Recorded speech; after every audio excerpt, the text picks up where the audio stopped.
It is day number 43 of the self-quarantine today here in Los Angeles, and again, the heat wave still continues to this day. It's so far the hottest day on record for the month of April here in Los Angeles. It's just been tough since the morning, but I've been trying my best to stay cool, to remain cold and cool as best as possible, even though I don't have any AC. Having the windows open, having a fan blow in every direction, and then also drinking cold drinks, especially water. But other than that, so far so good. Something later in the day, there was actually a high speed police pursuit that actually happened at my area, right in my street.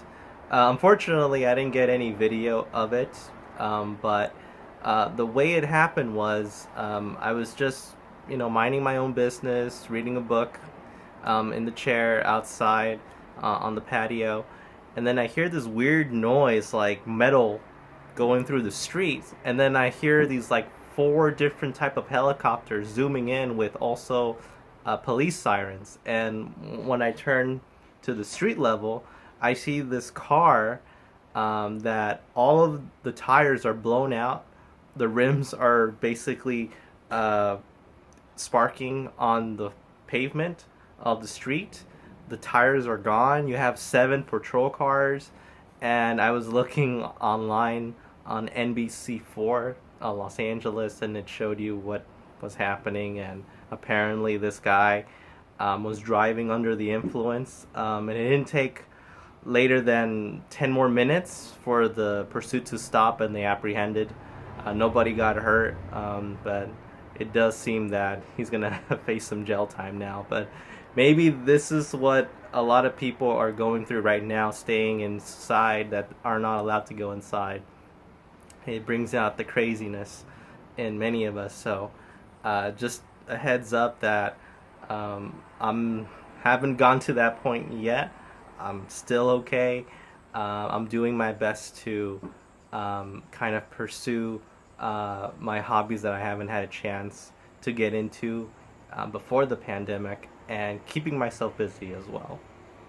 In addition, also talking about law enforcement, police, the CHP, the California Highway Patrol, earlier this week announced that they're going to temporarily ban any type of protest, rallies, or assembly of any kind in the Capitol building of Sacramento or any federal buildings in the rest of the state of California. They want to minimize the number of people that are outside that are not um, practicing social distancing. They're not wearing their face masks. They're not following the law, because that is a law now that has been passed by the governor of California and many other cities in California, that you have to have a face mask.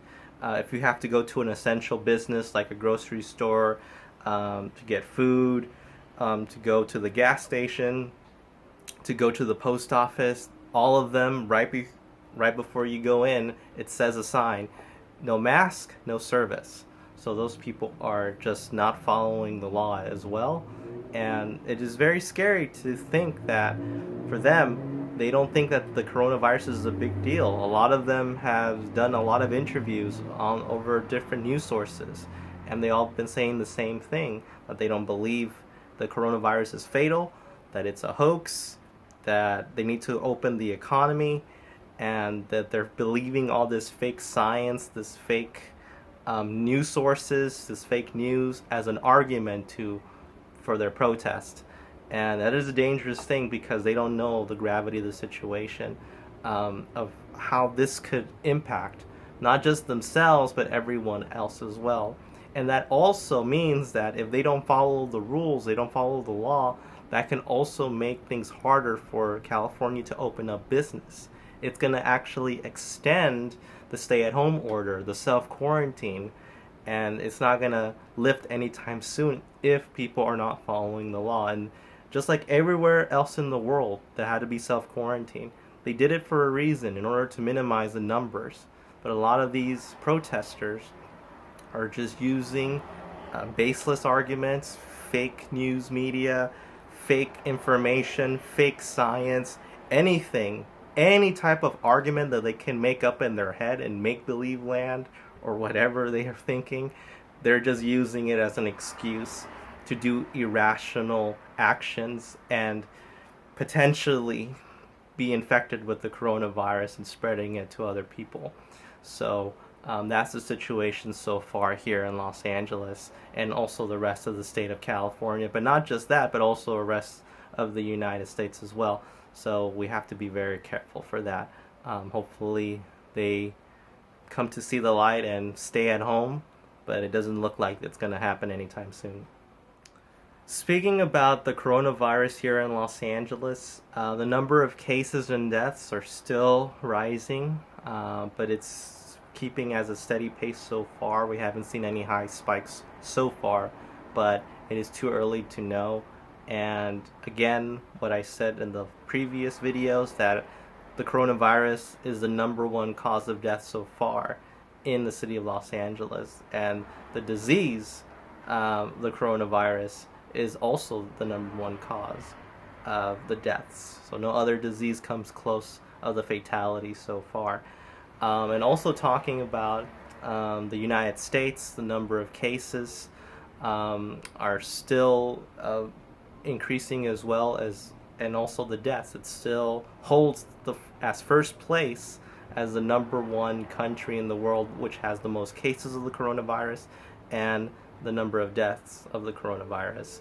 And then going even further worldwide, it was just announced earlier today that over 200,000 confirmed deaths so far from the start of this pandemic of the coronavirus worldwide, and the cases are still increasing every single day. So that just shows how this virus is just devastating not just one city, one country, or a region, but it's affecting all the lives around the world. And we all have to do our best to stay inside, to practice social distancing, to have the face mask, to clean and sanitize anything we touch, or our households, or anywhere else that is around our vicinity. So that just tells us that we got to do our best to fight on against this virus. And I know we can. I know that we'll survive. And we're going to do it through our best of our ability. So lastly, I'm just going to keep it very short. It's been very hot today, just like yesterday. I'm actually going to talk more tomorrow. I will talk about the situation with the protests. Still, I'm going to be on that issue. And also, I heard some interesting news about the EDD, the unemployment. Maybe there's going to be some good news that might happen, or we might be getting some good news anytime soon. But I'm still trying to get as much information as possible. So just stay tuned for a later date on that, maybe tomorrow. But other than that, I'm still staying home. I'm respecting the social distancing. If I do have to go outside, I'll have my protective gear. Just go in and then come back as soon as possible. There's no reason for me to stay outside unless it's for anything that's essential. And then when I get home, I immediately sanitize myself as well. Get into the shower really quick and just sanitize everything. So everyone, I hope you are staying cool if you are living in Los Angeles. And for everyone that's watching this video around the world, you're just getting a taste of what's going on here in the City of Angels. So everyone, stay strong, be kind, and have faith.